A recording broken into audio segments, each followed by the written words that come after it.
did this to Mike Tyson. They did it to Tupac. Unfortunately, this stuff happens, and unfortunately, it happened to me. Everyone in prison says they're innocent. Right. Are you innocent?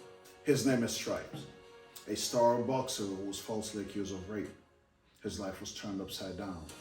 Here's his comeback story. Help me, please. Welcome a brother. Brother Stripes. Yes, how you Welcome. doing? Nice to meet you. Thank you. Thanks for having me. It's a pleasure to have you, brother. I just want you to go ahead and tell the people who you are. My real name is Travis Christian. A lot of people call me Stripes. I am a professional MMA fighter. I'm 10-0 with 8 knockouts and 2 by submission. I also play semi-pro basketball for the team here in Baltimore. I play point guard. I average 28 points a game, 5 rebounds and 5 assists. I just recently come from being incarcerated for a crime I didn't commit, which gave me a minor setback, but for a bigger comeback. I got my next upcoming fight is next month, the end of next month. And the upcoming year, I'll be back on the basketball team. So I'm just looking to get back in my position, to get another NBA contract offered and to get a UFC contract offered. It's a pleasure to have you on the show, brother. And Thank you for having me. Oh, of course. I met you back at the barbershop, Right. And you came in. I firmly believe that you had just gotten out, and you were telling your story, and right away I was hooked. And I was like, I have to get to know this brother. Can you please just kind of give us like a background of your childhood? My childhood was pretty normal, unfortunately, for young black men growing up in the inner city. Just growing up without parents, having drug addicted parents that's not around for you, and me out selling drugs at the age of 12 to provide for myself. Violence, of course, fighting, and just sports always gave me a way out.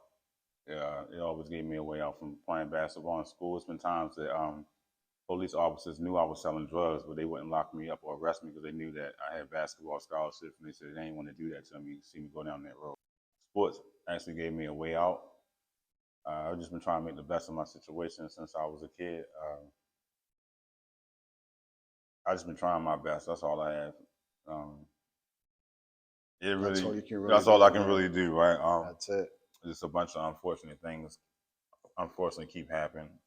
Hopefully, I'm just trying to put that behind me and move forward and just be successful and be financially stable. Thank you for being brave. Thank you. No problem. Were your parents married? I don't really know my parents like that. When I'm being told they were not married, they both just drug addicts, basically. They get high. I don't mean like they smoke weed and have some drinks and shit. Like they really get high, like the real kind. Like they sniff coke and do crack. You know what I mean? They wasn't ever really around. They said they didn't want me for whatever reason. They just didn't want me. As a child growing up, like what did you truly aspire to be? I always wanted to be in the NBA. The NBA? Like since forever. That was always a goal of mine. And is there a reason why? Yeah, I love it. The things that I'm passionate about, that I'm good at, I want to pursue them and make a living off of them. Whereas at one point I was a nurse, like I was telling you. Right. It was one time I was a floor tech. That was when I met my mentor, 𝐁𝐢𝐛𝐥𝐢𝐜. I was pretty great at that too. Anything that I'm consider myself great at, I put my full effort into it and try to do it to the best of my capability. Okay, so do you believe that there's actually still like a possibility of you going into the NBA or the UFC? Yeah, the UFC is higher because they don't care. They just want me to see in there go and hurt someone or get hurt. Of course. NBA has a lot more politics. Right. My management team has been talking to a few teams. They probably want to start me out like in the G League. The G League is like a minor league to the NBA. You still get paid for it, but it's not millions. I don't know what the contracts are, but you don't get paid millions. I know that. Okay. But you playing, it's like the NBA's, whoever NBA team they have, it's like they baby. You still play in the same stadium the NBA teams play in. You still meet the same coaches and players. Y'all basically like roommates. Y'all share the gym and you share practice facilities with them. Leading up to my false incarceration, we was in talks with several teams. I'm not allowed to mention them teams. Okay. This is when you seen the pictures of me in the newspaper and things like that. Right. I was getting publicity behind it. And currently, right now, my team is in talks with some. Well, I think it's like 3 teams they in talk with. The UFC is definitely a possibility because, like I said, I have a fight coming up next month. Right. I'm still undefeated. I never lost. Oh shoot! And we're gonna keep it that way. I'm out to step in the ring with you, man. Octagon. Octagon. Yeah. It's a cage. Right. So, another question also: do you think that you will be signing like UFC contract anytime soon, or do you think you might be signing an NBA contract? I think the UFC contract will come a lot sooner than the NBA contract. The UFC contract we're pushing for the middle of next year. Right. I have like 2 or 3 fights lined up. So after I knock them out, then I'm gonna get the contract offered to me. Okay, so it seemed like also there's like a lot of people who wants to see you get in the ring. Do you think that those people are actually hoping that you win, or do you think that they want to see you fail? I had some that want to see me win. I'm not gonna say everyone wants to see me fail. Like the people that are attending right now, they want to see me win, but a lot of people want to see me get hurt because I talk a lot of shit and I never lost. And then behind the charges I have, which one I didn't do, Right. a lot of people just think I'm a monster. You know what I mean? So they want to see me just get my ass kicked, basically, which it ain't gonna happen, but that's what they want to see. Right, and there was also like a thing going around where Conor McGregor, I believe his name is, and Jake Paul, they had made a comment about you on social media. Right. Can you please like just go ahead and tell us what the comments were? Yeah, I was talking to my mentor Al about that before we got here. Conor McGregor and Jake Paul was commenting and saying that they would just basically talk shit, talking about they fight me, they knock me out. And I told them they're gonna get their ass kicked too. You know what I mean? Send the contract. They never sent the contract. They told me they're gonna send one soon. If I'm not mistaken, for what I'm being told, Conor McGregor supposed to fight Floyd Mayweather again sometime. When is that? In 2023. They're supposed to have a rematch. Okay. So I'm assuming that he filled his obligations with that. I mean, if he watch this, we see this, send the contract, I will knock you the fuck out. Like, I'm not taking no losses. You got me fucked up. I'm not losing to none of you motherfuckers. I'm damn sure I ain't losing no white man. No disrespect. Y'all heard the man, yo. Y'all heard the man. If you're really about that life, like just pull up, right? As I said. I want all the smoke with that. Send the contract and make sure them numbers right. Right. Is there a reason as to why you stopped signing autographs and taking pictures with fans? It wasn't that I stopped taking pictures and stopped signing autographs. When people was, see, I'm a humble guy, right? I don't view myself in that kind of light. And that's played a part in me getting incarcerated because honestly, sometimes I forget that I had these things going on. I just look at myself as a regular dude. I get up, I catch the bus every day to go to work. You know what I mean? So when people be coming to me and they be like, yeah, ain't you the guy be on TV? They be like, yo, can you take a picture with me? Can you sign this? Like, I'm so humble. I'm humble to a default. I be trying to talk them out of it. I be like, dude, I'm just a regular dude. I get up, catch the bus. I was like, man, I'd be different if I was I'm a real fighter, but these guys got millions. I'm not on their level, you know what I mean? So I just be like, but someone told me that take the compliment and just sign the autograph anyway. Because I look at it as a blessing. When I was a kid, I used to write my autograph and people used to tell me, oh, ain't nobody gonna never ask you for no autograph. You skinny black too. Ain't nobody ask you for no autograph, you know what I mean? So to have people actually asking me for an autograph or to take a picture with them, I'm truly humbled by it. So it wasn't the fact that I didn't want to sign an autograph or take it with them. I was just so shocked that people looked at me in that kind of way. And like I said, I'm a humble dude because I don't even look at myself in that kind of way. I be actually forgetting about the things I have going on till someone bring it up to me. You were also in the verge of actually signing a contract. Right. And were you like suddenly arrested? Were you suddenly like just accused of this rape? Right. Can you just like just kind of walk me through that? At the time, this is when like some of the pictures you saw with me with different celebrities, like different, the buzz got crazy. Like, shout out to Gilbert Arenas, Sam Cassell, Ron Artest, Kyrie Irving. There's a couple UFC fighters came out and they just took me out to a nightclub with them and sat me down and talked to me and were just like, yo, you know, because they in them circles, all them like they agent know agent or they agent or they manager know a different man, so they know what's going on in the industry. They were just telling me like, yo, people saying your contract coming up next. All you gotta do is stay out of trouble. But in my eyes, I was like, that was easy for me because I don't do nothing. All I do is go to work and I go to the gym and I come right back home. So I was like, why everybody keep saying stay out of trouble? Like I'm out there. Like I don't sell drugs no more. I've been stopped that. Right. I was working 9 to 5 jobs. I was working 2 jobs. He was my supervisor at one of my jobs at one point. So, but I wasn't aware. I mean, I was aware. I'm not gonna say I'm not aware. I just think that would never happen to me, you know. And then as my team was talking to talking to other professional teams and Dana White, it was told by me that the offer I had was, I mean, the first contract was $2.5 million. Wow. And when you break down, it sounds, I mean, it's more money than I ever had in my life. But when you break it down, you got taxes. That take about half of it. Of course. You got a manager, you got an agent, you have an accountant. You know, so I probably would have walked away with probably like a little over $1 million, but that's still a lot of money to me. I'm young, I'm single, I ain't no kids and nothing like that. And then once that buzz got on social media, and to my default, because a woman at the job that I was working with, Al calling her name Miss Brenda. She was telling me, she was like, yo, you need to be careful who you hanging around but she's an older woman. No knock on her, but she was telling me you need to be careful of people you're hanging around. People view you as a come up. They can say you did anything, and you know, you gonna get yourself in trouble. But I was like, oh, she old. She don't know what she's talking about. Older people got the knowledge, man. She knew the whole time, bro. I was blowing her off. Older folks are wise. Yeah, man. I was blowing her all out. You don't know what you're talking about. You older. And she was right, because when them people said, like I said, a man said I raped him. A man. I'm not gay. You know what I'm saying? Like, what the fuck? Like, they ain't lied and say I beat him and I tried to kill him. I tried to kill his family. I raped his family. I tried to kill him at work while I'm at work. Broad daylight at work. I don't know how I got away with doing all that at work. But and the cops actually do believe this. Yeah, some of them do. Not all of them, because I've talked to some of them. They knew who I was, and they were just like, there's nothing they can do. They were just like, man, and they read the paperwork, because I had the paperwork on me. I can show you whenever we get a chance. And it doesn't make any sense.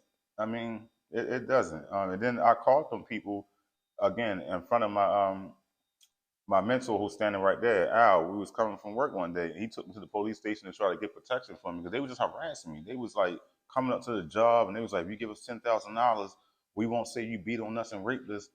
So I'm just like, well, why I gotta give you $10,000? Like, if I really did this, like, if someone did this to me or my family, I don't give a fuck how much money you offer me. You know what I'm saying? I don't want the money. You know what I mean? I want justice, right? Correct. So my mentor right there, he took me to like 2 or 3 police stations, and they said the same thing. They was like, there's nothing you can do. So I was like defenseless. And so even one of the police officers was telling man Al that he was going through a situation like that. He couldn't do nothing about it. You know what I mean? So, and then next thing you know, I'm just going to jail. Wow. Just like that. Just like that. These people never showed up to court. 3 different court dates in 7 months. They never showed up to court, not one time. And for when I'm being told, that's my first time going through the legal system. For when I'm being told, that's grounds for dismissal. They're not even there to dispute what's going. If you saying I did this, you gotta be there to say I did it. They didn't even. None of that happened. They didn't even show up. So they didn't even show up. You had also mentioned also at the barbershop that there were like some other inmates in there who were like basically like accused for the same thing. Mm-hmm. Do you believe them with all your heart? I believe some of them, because some of them admit that they really did that. They didn't lie about it. It was like, my situation, I like girls. I don't want falsely accused. But the other people, we was reading each other paperwork. For instance, this one guy, this white guy, man, him was real cool. Long story short, he was dating a woman, and she thought that he was going to leave his wife, and she was going to leave her husband. Long story short, at the last time he had sex with her, he left, and she took the condom out of the trash can and held it upside down and smeared it on her bed and said he raped her. And next thing you know, he was in there too, because his DNA was there. But my situation different. They claimed they had my DNA, and I said, I don't know who DNA you got, but it ain't mine. Matter of fact, let's take a DNA test. And they was like, well, no, we don't want to do that. We don't want to take a DNA test. So then I'm like, well, if you saying this is mine, it's not them asking me. I'm asking them to take a DNA test. And they was like, well, no, we don't want to do that. So I was like, okay, well, let's take a lie detector test. And you can't lie. You know what I mean? This is the truth. They was like, well, no, it's not that serious. So I'm just like, well, if you claiming I beat, sketchy. It's all sketchy, bro. Shit crazy. Like, if you saying I rape, again, I'm not gay, bro. I've never been gay. If you saying I beat on this man, raped him, and beat on his family, raped all them, and I tried to kill him, again, broad daylight while I'm at work. You know, what I mean, in a nursing home. I don't know if you anyone ever been to a nursing home before. I have. Security walking around, there's cameras everywhere. HR is there, co-workers there. I mean, 4 people, really. That's what I'm out here doing. But anyway, I don't know. That's crazy because I have mental health issues that stem from that. I see someone once a month. I mean, once every week, every Monday. I just can't believe that shit happened to me. Like that's crazy. I want to go back right quick though. When that lady was actually wanting you to like stop hanging out with like certain people, Right. like what kind of people were you like hanging out with? To be honest, it's like different women, a lot of women, and a lot of guys who really didn't have my best interest. They just around because, again, I don't view myself in that way. So the way they look at me is like I didn't see it at the moment. At the time they were looking at me like, oh, this is a guy that's on TV. That's all I kept hearing. You know, it's a guy. You know, he up next. He about to sign this deal, and I'm just running around with different women who really, men and women, no homo. They don't have my best interest. You know what I'm saying? So. Right.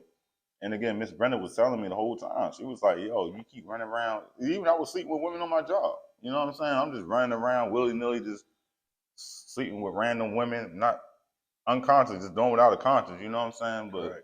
and I paid the price for that, even though I didn't do it. But yeah. All right. So now I want to kind of like jump into you getting sentenced. Mm-hmm. I want you to walk me through. I want you to paint a picture of what it was like in the courtroom. Was your lawyer actually trying to fight for you? No, she wasn't. The lawyer I had, this white woman named Miss O'Leary, again, she was telling me, from what they saying, and again, I have the paperwork over there to show you if you want to see it on camera. They were saying I'm actually 27. I just turned 27 at the end of last month. They were saying, brother. thank you, thanks. They were saying the guy who did this was like damn near 40. They said he was like 35, 37, or 30, some shit like that. Then they said I was 423 years old. Like, yo, I had the paperwork right there. You can read it for yourself. I have the court documentation. No way. Yo, you can read that shit. That shit right over there, dog. Like who? Yo, trees don't even live to be 423 years old. Seriously. You know what I'm saying? And then when I'm in the courtroom, I had a public defender. The real lawyers, the paid lawyers, waiting on the side, waiting for their clients. Even they were shaking their head looking at me. They were just like, you know, and the lady, I forgot what her job description is. She typed as you talk. And so when you plead guilty to something, they had to come bring in the paperwork. And when she was bringing it to me, her eyes was watering. She was apologizing, saying, I'm sorry, young man. And again, they said the guy this is 35, 36. He has a tattoo going across his throat, a big black bold letters. Like, as you can see, I don't have that tattoo, right? Obviously, I'm not 423. Obviously, I'm not 38 or whatever, 37, whatever, how they said the guy was. They said the guy's from Oklahoma. You know what I mean? I was originally born here, but I grew up in California. Right. So obviously, I'm not from Oklahoma, right? So, I mean, if the lawyer I had, she said she wasn't going to bring up the age discrepancy. She said she wasn't going to bring up the tattoo issue or the fact that he's from Oklahoma and I'm not. And she said she wasn't going to bring it up because I can't tell her what to do. So on attorney visits, I'm talking to her. I'm like, I'm not trying to tell you what to do or do your job. This is logic. This is common sense. If you really try and win this case, why would you not bring this up? Right. You know, that's like when I'm in my fight next month, and why would you bet money if I'm telling you I'm going to go in the octagon, I'm not going to give it my best effort? Why would you want to bet on me? Because you know I'm going to lose, right? So why would I not give it my best effort? So I learned a lot from that experience. I currently have a lawsuit pending for false imprisonment, and we see how that worked out. You know what I mean? So I don't know. Praise be to God for Right, that. right. Wish me luck on that too. Right. They actually, the male who lied and made his family said this. He actually posts on social media because I can't even say his name, even though that they said my name, Travis Christian. If I say their name, I can get sued for that, or I can go to jail. He actually said that it was another guy named Travis Christian. They just locked him up. He got 10 years. Well, what the fuck was I in prison for then? You can tell he actually went to court because he has the court. When you walk in, it has like a number on the door. Right. So now he's saying it's two. I mean, I'm not trying to take up for him defender because he me over, but it is a lot of people that had the same first and last name out here. If you Google names and you know what I mean, but he just capping like he fucked up like. So now it's another Travis Christian and he got 10 years. So he say. So again, if you actually found the guy, then what was I in prison for then? Right. Also, like, how long were you in prison for? 3 years. 3 years. Yeah. 3 years of your life just gone like that. Yeah, just gone just like that. How was life in prison like? How was it like? It was fucked up. Like different correctional officers, they was cash at each other money, making me fight people for food. Like if I didn't fight people, they didn't give me no food. I went 40 days without a shower. 2 different. No way. Yeah, 2 because in their eyesight, I'm a rapist and I'm just some guy. I'm a monster. I go around. Is that even legal? None of it's legal, but I mean, in their eyes, I just go around beating up family men and women and children. So in their eyesight, I'm a monster. So that in their eyesight, I got what I deserve. But they was making me they was cashing at each other, cash apping each other, making me fight different gang members for money. Well, I wasn't getting paid, obviously. Like, and they because if I didn't fight, they didn't feed me, or I couldn't take a shower. And they was like, "Yo, we making money off you. You know, I paid my mortgage twice this month because of you. So I need you to keep fighting." And when I started writing, people reaching out, then a lot of media came down there, and that's the reason why they stopped. They had to put me on protective custody involuntarily. They had to isolate me off once they found out what was going on. Because the boy was like, when I'm leaving, when I go home, I don't know what's going on here. Correct. So we got to put you somewhere by yourself so they can keep making you fight different gang members. And this just got bad because I didn't lose none of them. I was beating out all of them. Like so, I was really melting down. Like that's when I was just like, this is what y'all want to do. I do this for a living. So you know what I'm saying. It made people mad, but they was also making a lot of money off of it, which they didn't give me none of it. But that's just what it was. Just fucked up, man. It was real bad. When people first go to prisons, you know, like I've only seen this in movies, obviously. Like, Right. Do people trying to test you out? Yeah, all the time. Me specifically, because like when people find out it was crazy to me because when I got there, I was surprised that mean people knew who I was. You know, and they was like, oh, as soon as I got there, they was like, oh, there go the fighter. You know what I mean? So people, they want to prove to me that they can fight, and I'm just like, man, I don't really care if you can fight at night, bro. You know what I'm saying? I don't really give a fuck about that shit, but it was a lot of testing going on. But for me, like I said, I do that for a living. So if you want to get violent, that's like the interviewer. He good at recording. So if you want to talk about recording stuff, of course, that's his domain. So you want fighting. I do that for a living. I eat properly and I train properly to inflict harm on a human being. So if that's what you want to do, I'm real comfortable with that. There's like a saying going around, right? Where like people are like, everyone in prison says they're innocent. Right. Are you innocent? Truly, I am. Yeah. And you do have the paperwork to prove that. Yeah, I have it right there. If you want to pull it out and look at it and show it on camera, it is right there. Okay. But when this whole thing happened with you, like the arrest, like you go into prison, the people around you, the circle that you had, what happened? Like, how did they react? What did they do? Only one person react. That's the guy that's sitting right there. He came visit me, and every time I called him, he answered the phone. The little bit of money I left him, he held it. And when I came home, he gave it to me, all of it. It wasn't a penny short. Because again, damn me telling y'all don't really know me like that. He heard them people admit that I didn't do nothing to them. Like again, when I called them, they was on speakerphone. They was unaware that I had them on speakerphone. And they just really said, it ain't us, it's him. He's saying that, it ain't us. We already know. Like, so he knows the truth. And one other person knows the truth, but he couldn't be here today. He's busy right now, so he couldn't be. I called them twice. And when I called them, they had an attitude when I called them. They was like irritated, like, yo, why you keep calling us? Like, we know, you know what I'm saying? Ain't nothing going on. The problem is this guy, this gentleman, even though I can't say his name, this gentleman, right? Well, he ain't a gentleman, but anyway, this man, this coward, he comes home and he finds out that I'm dating his wife with her mother permission, and she's older than I am. You know what I'm saying? I met them. They was living at my job. It was a senior building. And she was like, you know, you're a nice young man, blah, blah, blah. You work 2 jobs. Let me introduce you to my daughter. You know, you're doing the right thing. You working, you know what I mean? You staying out of trouble. And I told her no the first couple of times, but when she showed me the pictures of her, I was like, damn, she is nice. She fine. You know, yeah. I was like, oh, shit. I was like, you know what? If I got the blessing from moms and I'm in there, so I'm thinking like, because I never been a part of it. I don't have no family. So in my eyes, like this is my chance of having a family. The mother already gave me her blessings to date her daughter, which her daughter is older than I am. So I'm like, I'm in there. And it's been time they was going through hardship. I'm a real generous guy. You can ask my mentor. I was giving them money, buying them food, buying cigarettes for the grandmother and everything. I don't smoke. I smoke weed, but I don't smoke cigarettes. Well, I smoke when I'm not in training camp and things like that for my mental health or whatever, and my depression. But yeah, and they admitted to all that when I was on the phone with them. My mentor heard it all. It was like, yeah, we know you gave us money. I mean, it's up, bro. It's fucked up. Like, so when he come home from prison, he found that I'm doing that and helping his family out. Not even had sex with his wife before, never. I tried, I actually take it on the date and everything. I'm not gonna say I ain't tried, but it never happened. And so again, when he come home and he just like, well, for you trying to date my wife, you gotta pay the price. You gotta give me $10,000.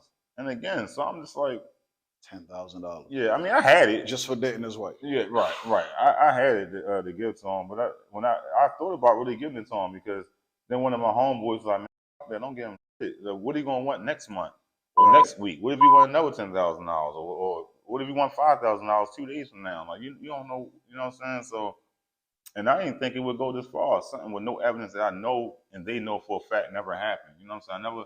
I don't go around beating up family men. You know what I'm saying? I'm damn sure not gay. Right? Never, not even an ounce. You know what I'm saying? Like, I damn sure ain't going around raping people. You know what I mean? Like, this whole time, actually, I was actually thinking that a woman falsely accused you of this. mm-hmm. No, it was a man. Yeah, it was a man. It was a man. It was a man.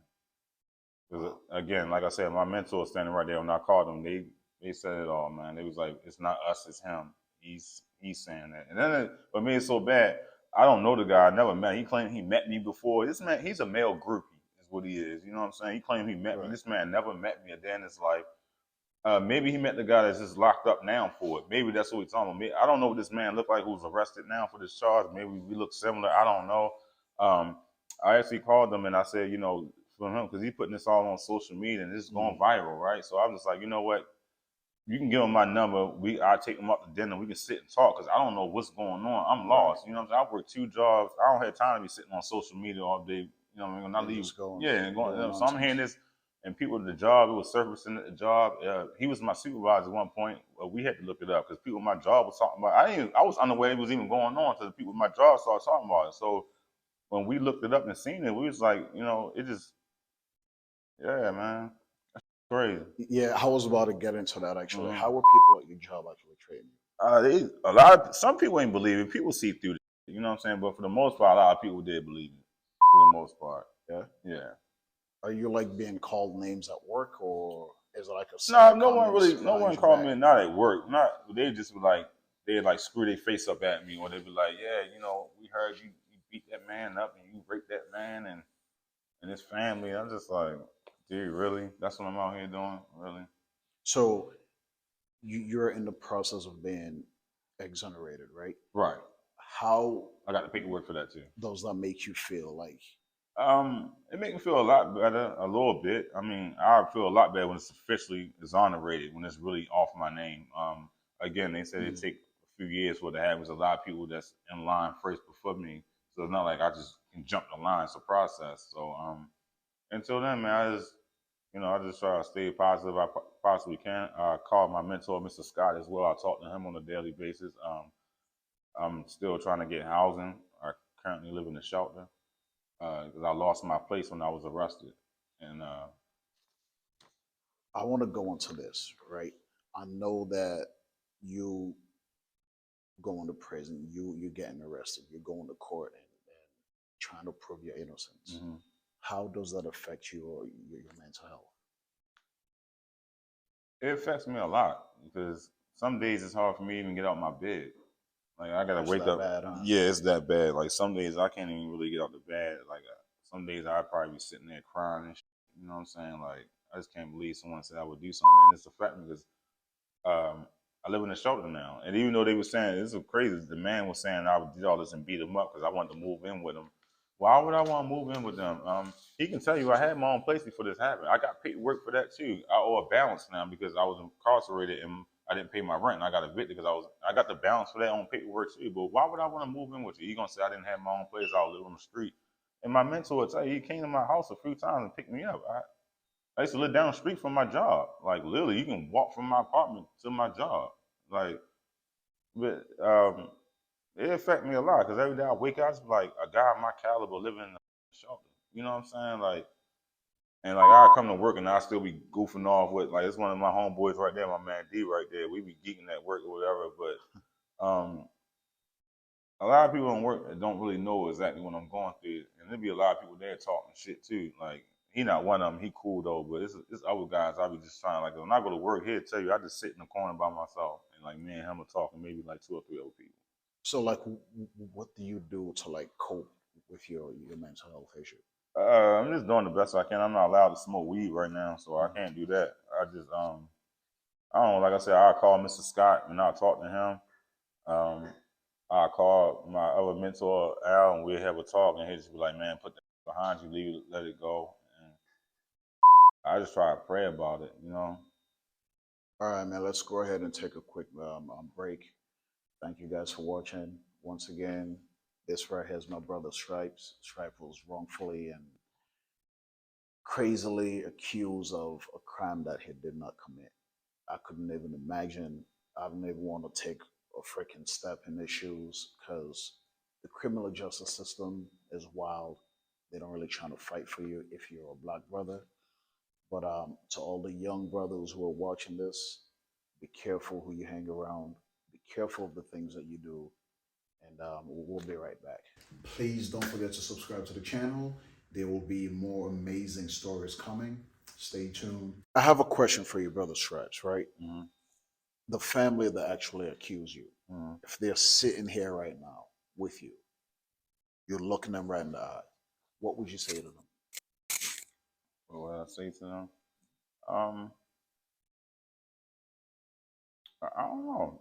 I mean, I feel like it's really not really too much to say because I'm pretty sure they'd be the ones that be doing the more than majority of the talking because they know what the truth is. Um, I probably would ask them, well, why didn't they at least come to court and just at least just tell them I didn't do it instead of waiting until now? That took 3 years out of my life, and y'all know I didn't do nothing to y'all. And again, I'm a professional fighter, so if I beat on them, they would have had bruises, and Correct. like this, none of it makes any sense. And again, I'm at work, not like I'm in a private location, and we at work. Like this didn't happen. At least you could did was come to court and just say, that someone forced us to say it. But I understand they were scared of the guy. Um, Even when my mentor, when he listened to me talking to him, I was like, why can't y'all talk to him? And it was like, he crazy. So he like putting fear in these women to, say these things. But part of me want to like cut some out, and then part of me just want to be like, man, I'm just letting it go. I mean, God knows the truth, and deep down inside, they know the truth.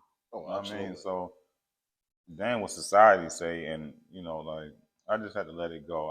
I still wish them all the best. I hope everything going okay for them and their children and their family. Um, and that's about it. You're a man of courage. I want to like kind of like touch back on the mental health issue, right? Mm-hmm. There's like a lot of black brothers who are going through that same thing, Right. but yet it's like we trying to put on like this like front, like like everything is good, like everything is going okay. Me too. What advice would you give them? Like, what would you tell them to help them?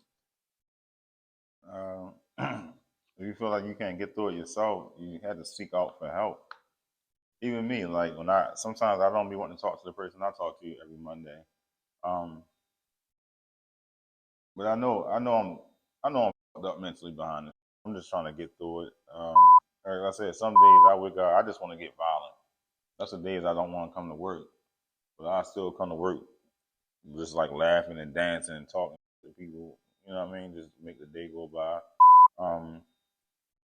Like I said, I'm not allowed to smoke weed, so that was a big thing that helped me decompress. And I'm not allowed to do that at this point, so I ain't gonna lie, it's tough, man. Like seriously, some days, it's like I told you before, it's hard for me to even get out the bed. I had to sit there and like gather myself up for like an hour. That's why I get up so early in the morning before I have to be to work.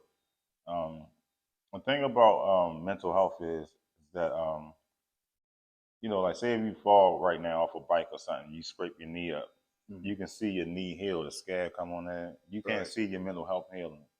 It's inside your mind, right? So if I scrape my hand up, you can see the process of healing. You're not going to see your mental health healing until you either get help or seek help or help yourself in an efficient manner. And I'm doing the best I can with it.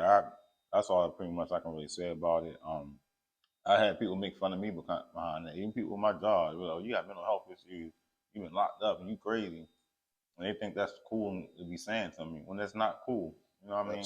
Yeah, man, that's not really something you should be saying to somebody, right? Yeah, but I mean, I kind of like take it on the chin. I just man up and deal with it, dog. Correct.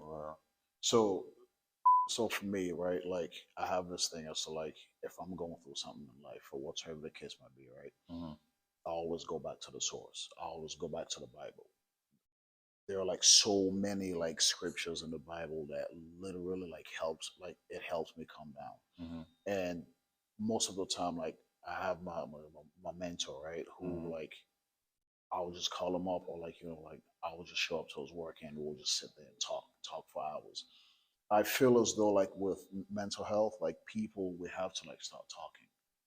All right. If we're holding stuff in and like we're just like gathering stuff and holding on to stuff, trying to act tough, trying to act big, it's gonna like really like mess us up like seriously. Long term, it's not good for you. It's really not. Right. It's really not. So so like I thank you for doing what you're doing. Obviously, like just keep doing what you're doing. Keep talking to whoever you're gonna talk to on Mondays, and just be honest with them. All right. And also, if you have a Bible, I can get you one. If you have a Bible, the Bible helps. It helps a lot with like stuff like that. So another question that I have for you: what like advice would you give to any young man who's watching this right now? Like, what do you want them to take from this? What do you want them to learn? To learn from it is that everyone's not your friend. You really have to be so alert and aware of your surroundings. Because maybe if I was a little bit more, and also I had to take accountability in this situation as well for not being. I mean, obviously I didn't commit the crime, but as far as accountability, as far as having people around don't generally have your best interest. Because this would have never happened if I wasn't just so naive at the fact that people just around me just because of who I am. Or they see me on TV or they see the newspaper article I showed you or because I'm wearing a bunch of jewelry. None of that matters. You know what I mean? Regardless of who your support system is, whether it's your parents or your girl or whoever, like you just need to surround yourself around positive people, I believe. And that's what I try to do moving forward by talking to the two gentlemen that's there now, Mr. Scott and Mr. Al. Are you dating or seeing anyone, or like, do you plan to have kids in the future? No, I'm not dating anyone right now. I did have courtship with a couple of girls since I've been home, but even then, I can tell I just moved differently because I asked them to sign things saying that I'm not doing nothing to them before I actually had sex with them. Smart move. Or somebody didn't feel comfortable with that. I asked them, can I record us having sex? And they was like, hell no, you ain't recording me. And somehow I just got them to text me stuff like, yeah, it's okay to do this. Even without being inappropriate. It ain't even the same no more. Because I'm so, even having sex, it's just like, I keep asking them, are they okay? I keep stopping. It's just like, I can actually see the effect it's had on me. Like, it's just, I don't know, I just don't even feel comfortable no more. Like, and to answer your question, no, I'm not dating anyone right now. Last and final question, closing. I just want to say, first of all, thank you for your courage. Thank you for actually like telling your story. Thank you for letting people know what really and truly happened. I am deeply, deeply sorry for what you went through. Extremely sorry, by the way, because your lawyer never tried to fight for you. Your circle you was around, everybody just got lost when this whole thing happened. But you had two people who were there for you. Your strong support system hold on to those people. Thank you so much for being here. And if you have any final words, you can just go ahead and Yeah. say what's in your mind. Yeah. You know, when you're in this court system, these lawyers don't really care too much about you. The lawyer I had named Miss O'Lory, she didn't care. Again, she didn't want to bring up certain issues that had got me free. Her supervisor ended up getting fired because she didn't do her job. I had paperwork to prove that as well. Everything that I'm saying, I have paperwork to prove it. There's no way I have this much paperwork backing up what I'm saying, and there's no truth to it. Unfortunately, this is what happened. Even when I was in prison, I met some real decent men. A guy named David Jones. You know, when they wasn't feeding me, he'd come by and sneak food to me. He ready to come home in January. And they were just telling me how this happens a lot to different young black men that have things going on for themselves. How they did this to Mike Tyson. They did it to Tupac. Unfortunately, this stuff happens. And unfortunately, it happened to me. The people that do support me, which is Mr. Scott and Mr. Al and my homeboy D right here and his wife, I appreciate them for coming out. And thank you for everybody that be asking about me on social media. Thanks for I do read all the comments. I may not respond to them, but I've been reading them, and thank you a lot. Soon I will be champ. My fight is next month. After I knock him out, I'm gonna step on him. And then hopefully we get this Conor McGregor fight or Jake Paul fight soon. As long as they make sure them numbers right. I'm being told they're supposed to give me like $400,000. So something. Yes, it is. It changed my lifestyle. Just make sure to knock them out. Yeah, That's definitely. And thank you for all your support. Thanks for coming to see my fights, and thank you for watching my basketball games. And I wish the best for everyone. I believed you since day one when you walked into the barbershop and you were telling your story. I believed you. All right. Thank you. With my whole heart. I believed you, which is part of the reason why I wanted you to be here. I was like, his story needs to be heard.